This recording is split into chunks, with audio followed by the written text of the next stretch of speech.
Idul Fitri ini ridhoku dan ampunanku untuk umatnya baginda Muhammad. Allahumma sholli wa sallim wa barik alaihi wa ala alihi. Insarifu maghfuran lakum. Bubarlah kalian dari masjid ini,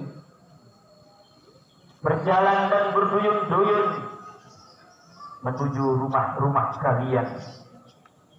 Insarifu maghfuran lakum.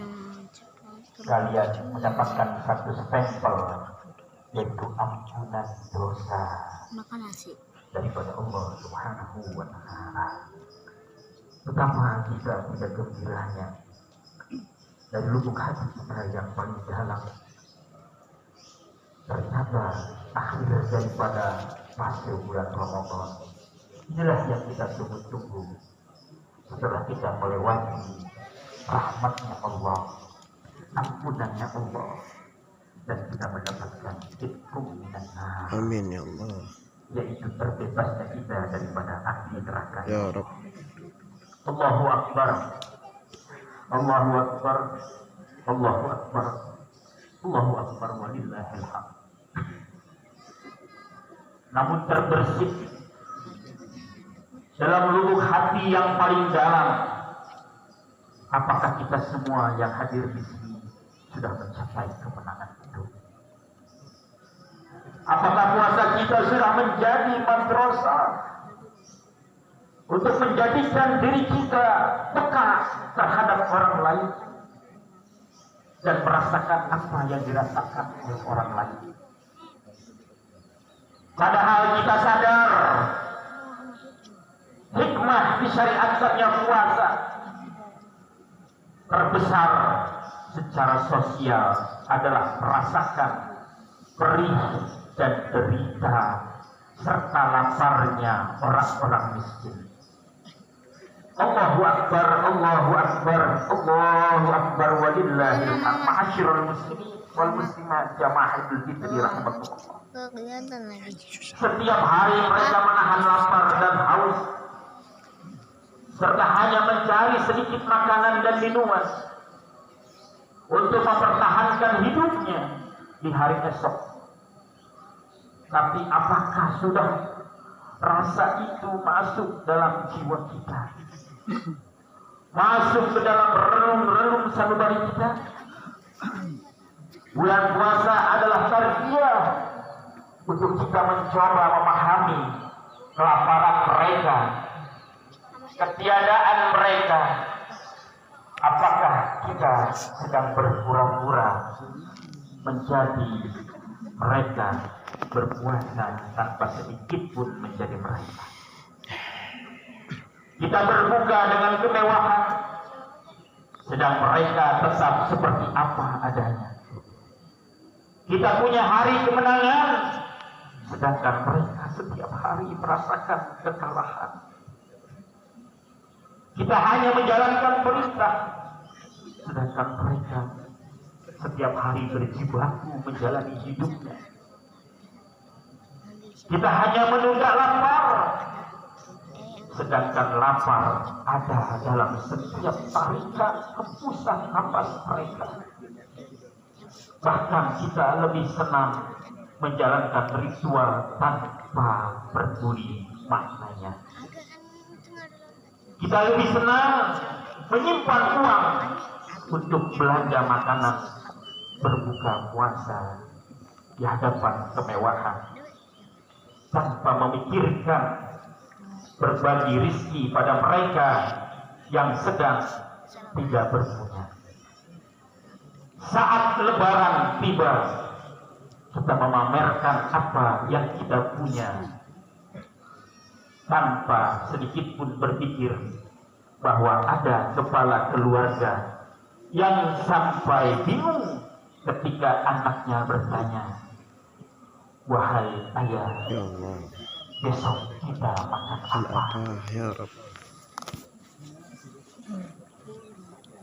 Dan setiap tahun tanpa disadari kita selalu merasa kalah. Kalah oleh kemunafikan. Ternyata tidak ada sedikit pun yang bisa kita banggakan sebagai hari kemenangan. Ma'asyiral muslimin wal muslimat, jamaah Idul Fitri rahimakumullah. Mari kita merenung sejenak. Kita kembali akan makna puasa yang sesungguhnya. Manusia selalu menghibur dirinya bahwa ia sudah melakukan ibadah, padahal ia sejatinya hanya menjalankan kewajiban belaka. Masihkah kita harus seperti ini? Melalui Ramadan, kita lalui Ramadan begitu saja tanpa menghadirkan kepekaan kita kepada orang-orang di sini. Ada sebuah riwayat pada saat malam takbiran tiba, Sayyidina Ali bin Abi Thalib radhiyallahu anhu wa karramallahu wajhah terlihat sibuk. Beliau membagikan ikan, gandum dan kurma. Beliau bersama istrinya Sayyidatuna Fatimah Zahra. Betul ya. Sayyidina Ali menyiapkan 3 karung gandum dan 2 karung kurma. Terlihat Sayyidina Ali memanggul gandum, sementara istrinya Sayyidah Fatimah Zahra menuntun Sayyidina Hasan dan Sayyidina Husain. Mereka sekeluarga mendatangi kaum fakir miskin untuk disantuni. Esok harinya tiba, saat sholat Idul Fitri, mereka sekeluarga khusyuk mengikuti sholat berjamaah dan mendengarkan khutbah. Selesai khutbah Idul Fitri, keluarga Rasulullah Shallallahu Alaihi Wasallam itu pun pulang ke rumah dengan wajah berseri-seri. Ada seorang sahabat menyaksikan pemandangan itu bernama Ibnu Rabi'ah, bermaksud untuk mengucapkan selamat Idul Fitri kepada keluarga putrinya Rasulullah Shallallahu Alaihi Wasallam. Buat lebaran. Sampai di depan itu Aku membeli rumah sapi. daripada Sayyidina Ali. Sapi harus 7 orang. Emang berapa? Harus 7 orang. Emang berapa? Yang dimakan oleh keluarga Berapa harganya? 20 juta. Oh, banyak amat. Sayyidina Ali, Lebih mahal daripada iPad dong. Sayyidah Fatimah, dan kedua putranya Sayyidina Hasan wal Husain yang masih balita. Dalam Idul Fitri makanannya adalah gandum tanpa diracik dengan sedikit apapun, tanpa mentega.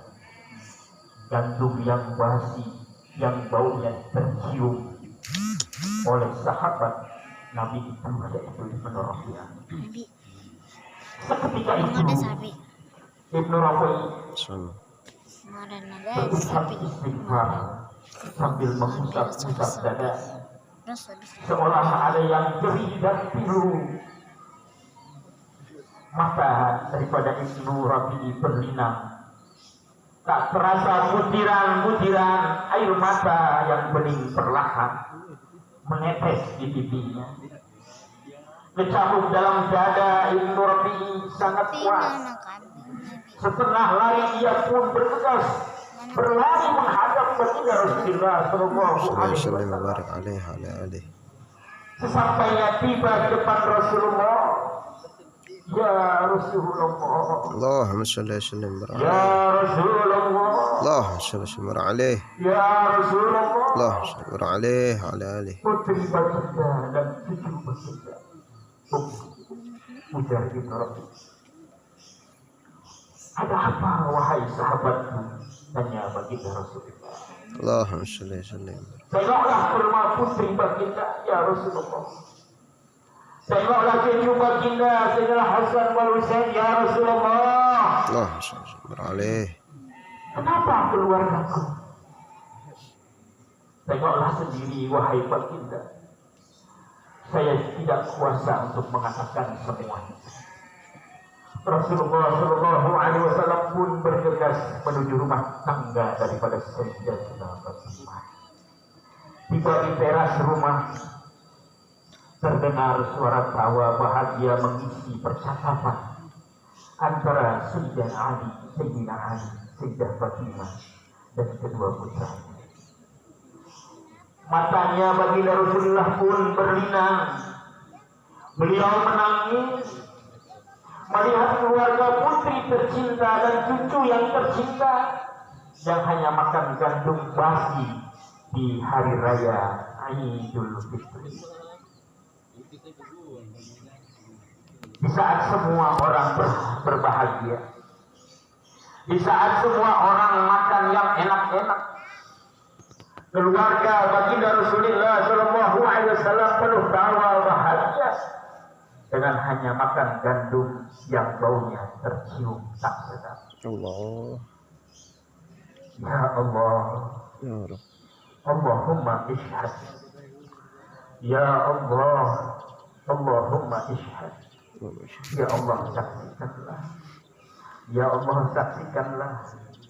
Di hari Idul Fitri keluargaku makanannya adalah gandum yang basi. Mereka membela kaum fakir miskin. Ya Allah, mereka mencintai kaum fuqara wal masakin. Mereka relakan lidah dan perutnya mengecap makanan basi, asalkan kaum fakir miskin bisa memakan makanan yang lezat. Allahumma ishhad, saksikanlah ya Allah. Terucap dari bibirnya baginda Rasulullah Shallallahu Alaihi Wasallam yang lembut.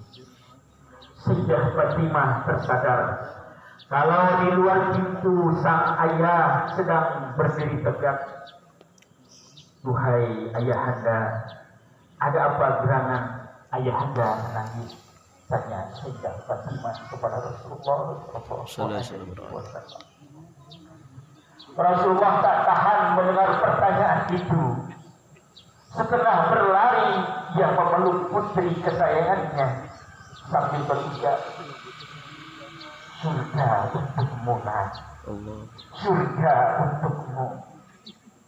Demikianlah menurut Ibnu Rafi'i, keluarga Rasulullah Shallallahu Alaihi Wasallam pada hari raya Idul Fitri menyantap makanan yang basi dan bau.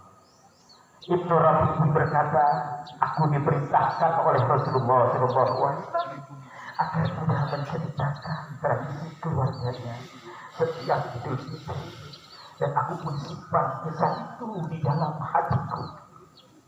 Namun selepas Rasulullah SAW wafat, aku takut dituduh menyembunyikan hadis, maka aku ceritakan hal ini agar menjadi pelajaran bagi segenap umatnya baginda Nabi Muhammad. Allahu Akbar, Allahu Akbar, Allahu Akbar, Allahu Akbar, walillahil hamd. Mendengar cerita di antara mereka, yaitu dengan doa mereka, dengan sholat mereka, dan dengan keikhlasan mereka. Kita berzakat, kita bersedekah, kita infak dan memberi menyantuni mereka. Ternyata doa kita mengalir, doa mereka mengalir. Keikhlasan mereka di tengah malamnya mereka, jeritan hati mereka di tengah-tengah sholatnya, mendoakan orang-orang kaya, mendoakan orang-orang yang dermawan, yang berbagi kepada mereka. Itu yang menyebabkan rahmat dan ampunan Allah turun menyelamatkan orang-orang kaya. Dalam hadis Rasulullah Shallallahu Alaihi Wasallam bersabda, hal tunsaruna wa turzaquna illa bidu'afaikum. Kalian hanyalah mendapat pertolongan dan rezeki dengan sebab adanya orang-orang lemah dari kalangan kalian. Rahul Bukhari. Oleh karena itu, puasa yang telah kita laksanakan selama 1 bulan penuh, semoga menjadi kebaikan rohani buat kita semua. Bahwasanya pokok dasar pada agama adalah mampu menjaga hubungan baik kepada Allah, yaitu hablum minallah. Jangan bangga kalau kita belum baik hubungan kepada hablum minannas. Ternyata hablum minallah tidak bisa dibanggakan kalau hubungan terhadap manusia kita masih rusak, dan juga mampu menjaga hubungan baik sesama manusia, hablum minannas. Mengolah kepekaan batin kita, mengolah kepekaan hati kita, mengolah kepekaan pikiran kita, Ngumpet-ngumpet baik. keprihatinan dalam merasakan dan ikut memanusiakan manusia, membantu orang-orang yang hidup di bawah garis kemiskinan. Marilah kita jadikan Idul Fitri kali ini untuk kembali memahami fitrah dasar manusia, fitrah yang diciptakan untuk saling mengasihi dan saling menyayangi.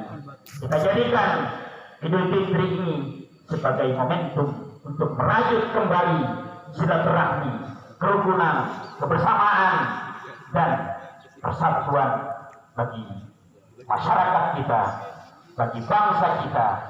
Dan kita berdoa semoga Allah Subhanahu wa Ta'ala senantiasa melimpahkan rahmat-Nya serta menjadikan tempat tinggal kita, bangsa kita menjadi baldatun thayyibatun wa rabbun ghafur. Ma'asyiral muslimin wal muslimat rahimakumullah. Demikian sekelumit khutbah yang Al-Fakir sampaikan. Mudah-mudahan bermanfaat untuk kita semua. Amin ya Allah. Di hari raya Idul Fitri ini, mudah-mudahan kita berdoa kepada Allah, semua amal ibadah kita diterima oleh Allah Subhanahu wa Ta'ala. Alhamdulillah.